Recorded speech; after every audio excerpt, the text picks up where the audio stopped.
Hello friends, അപ്പോൾ ഇന്ന് ഞാൻ വന്നിട്ടുള്ളത് തക്കാളിയും ഉള്ളിയും പച്ചമുളകും ഒന്നും ഇടാതെ പെട്ടെന്ന് റെഡിയാക്കാൻ പറ്റുന്ന ഒരു റെസിപ്പി കൊണ്ടാണ്.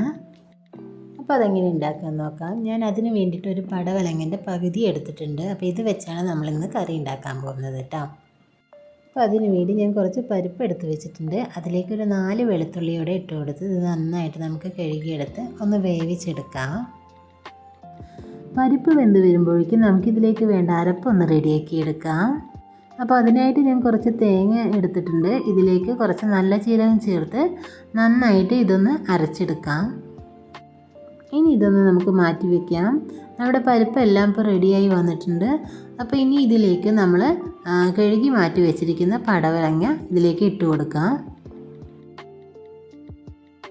പടവലങ്ങയെല്ലാം ഇട്ട് കൊടുത്ത ശേഷം നമുക്കിതിലേക്ക് കുറച്ച് മസാലകൾ കൂടി ചേർത്ത് കൊടുക്കാം.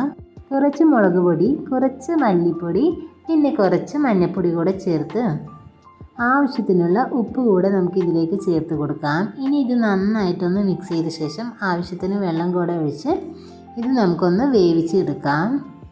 തക്കാളിയും ഉള്ളിയും പച്ചമുളകും ഒന്നുമില്ലെങ്കിലും ഈ കറിയുടെ ടേസ്റ്റിന് ഒട്ടും കുറവില്ല കേട്ടോ.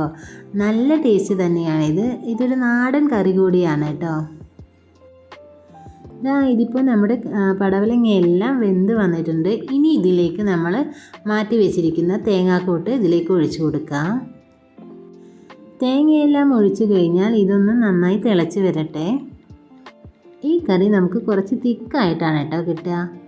അപ്പോൾ നമ്മുടെ കറി എല്ലാം തിക്കായി വന്നിട്ടുണ്ട്. ഇനി നമുക്കിത് താളിച്ച് കൊടുക്കാം. അതിന് വേണ്ടിയിട്ട് ഞാനൊരു കടായി അടുപ്പിലേക്ക് വെച്ചിട്ടുണ്ട്. ഇനി ഇതിലേക്ക് കുറച്ച് വെളിച്ചെണ്ണയാണ് ഒഴിച്ചു കൊടുക്കേണ്ടത്. അപ്പോൾ വെളിച്ചെണ്ണ ഒന്ന് ചൂടായി വരുമ്പോൾ നമുക്കിതിലേക്ക് കുറച്ചധികം കടുക് ഇട്ട് കൊടുക്കാം.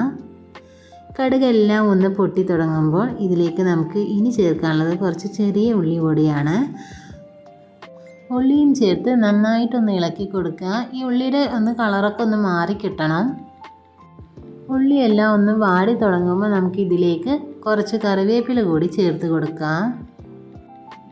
ഇനി ഇതിലേക്ക് നമ്മുടെ കറി ഒഴിച്ചു കൊടുക്കുകയാണ് കേട്ടോ.